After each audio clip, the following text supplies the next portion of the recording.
পূজনীয় বাপুসকল,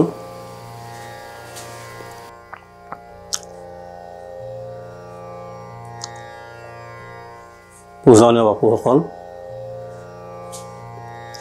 আৰু আইসকল, আমাৰ ইয়াৰ আগৰটো প্ৰবচনত দুজনমান সদাশয় ব্যক্তিয়ে আমালৈকে দুটামান পৰামৰ্শ আগবঢ়াইছে। আৰু এটা হ'ল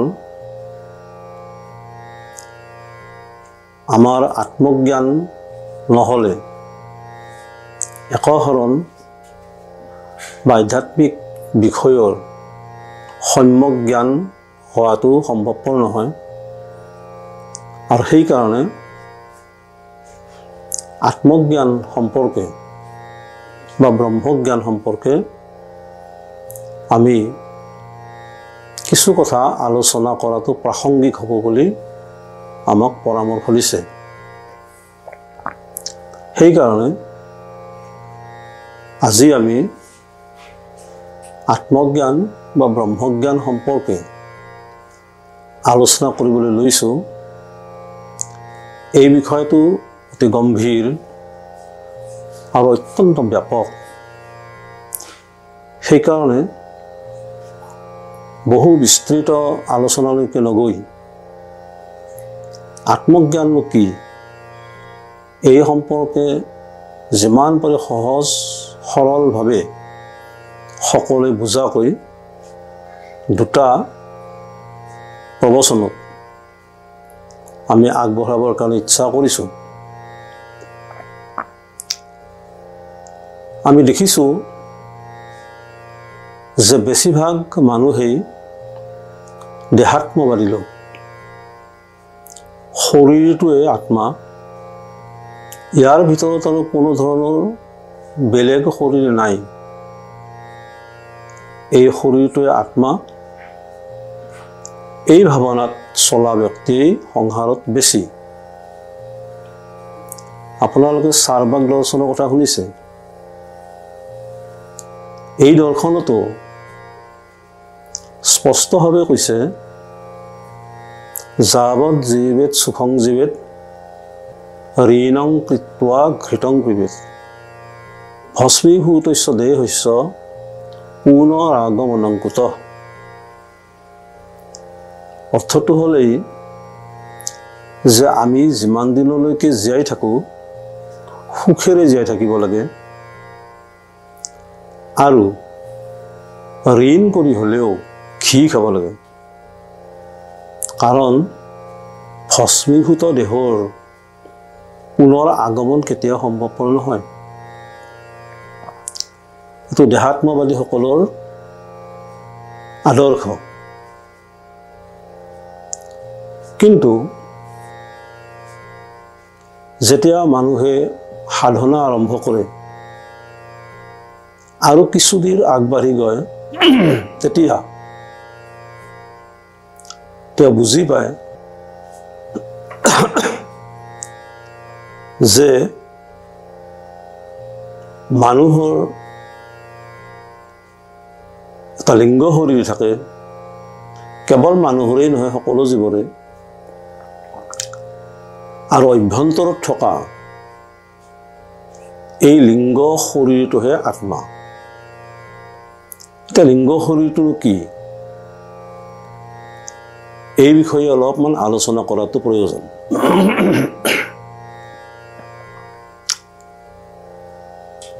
লিংগ শৰীৰ আমাৰ 17টা বস্তুৰ দ্বাৰা নিৰ্মিত।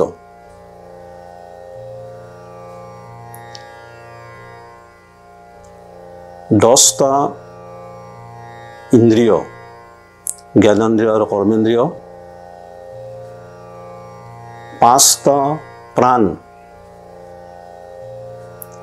আৰু মন আৰু বুদ্ধি। এই 17টা বস্তু লগ লাগি লিংগ শৰীৰটো নিৰ্মাণ হয়। এই লিংগ শৰীৰটো বেদান্তই স্বীকাৰ কৰাৰ দৰে সাংখ্য দৰ্শনেও স্বীকাৰ কৰিছে। কেৱল তেওঁলোকে এটা কথা ক'ব খুজিছে যে যিকোনো এটা বস্তু সৃষ্টি হ'বলৈ তাৰ উপাদান থাকিব লাগিব, আৰু সেইকাৰণে ৰূপ, ৰস, গন্ধ, স্পৰ্শ আৰু শব্দ এই যি 5 প্ৰকাৰ তন্মাত্ৰ আছে, এই তন্মাত্ৰৰ দ্বাৰা এটা ঠহাৰ নিচিনা, এটা বাকচৰ নিচিনা বস্তু নিৰ্মাণ হয়, আৰু এই ঠহাটোৰ ভিতৰত এই 17টা বস্তু দ্বাৰা নিৰ্মিত লিংগ দেহটো থাকে। কেৱল এইখিনি পাৰ্থক্য, বাকী দুয়োখন দৰ্শনেই লিংগ শৰীৰ বস্তুটোক স্বীকাৰ কৰে। এটা লিংগ শৰীৰ স্বীকাৰ কৰা ব্যক্তিসকলে লিংগ শৰীৰকে আত্মা বুলি ভাবে, যিহেতুকে প্ৰত্যেক জীৱকে এই লিংগ শৰীৰটোৱে চলায়। আমি যি ভাবোঁ, আমি যি ইচ্ছা কৰোঁ বা কৰ্ম কৰোঁ, এই সকলোৰে মূলতঃ লিংগ শৰীৰত থকা বুদ্ধিস্থ সংস্কাৰ, এই সংস্কাৰেহে আমাক চলায়। এই বিষয়টো পৰিষ্কাৰ কৰিবৰ কাৰণে মোৰ যিটো মনত পৰে, জয়গোপাল গোয়েংকা নামৰ এজন সাধুই এটি কাহিনী দাঙি ধৰিছে। তেওঁ এদিনাখন দুপৰীয়াৰ প্ৰখৰ ৰ'দৰ সময়ত ঘূৰি ফুৰোতে তেওঁৰ নজৰত পৰিল এজন বুঢ়া মানুহ এটি জানৰ পাৰত জালেৰে মাছ মাৰি আছে। তেওঁৰ প্ৰতি সাধুজনৰ কৰোণা কৰিবৰ কাৰণে মন গ'ল, আৰু ওচৰ চাপি তেওঁ কিয়নো এই বুঢ়াকালতো প্ৰখৰ ৰ'দত মাছ মাৰি আছে সুধিলে। তেতিয়া তেওঁ নিজৰ পৰিয়ালৰ দীনতাৰ কথা ক'লে, আৰু সাধুজনে এই দৈন্যৰ কথা জানি তেওঁক ক'লে যে প্ৰতিদিনে ৰাতিপুৱা অহাকালিৰ পৰা তোমাৰ প্ৰয়োজনীয় ধনখিনি মই দিম,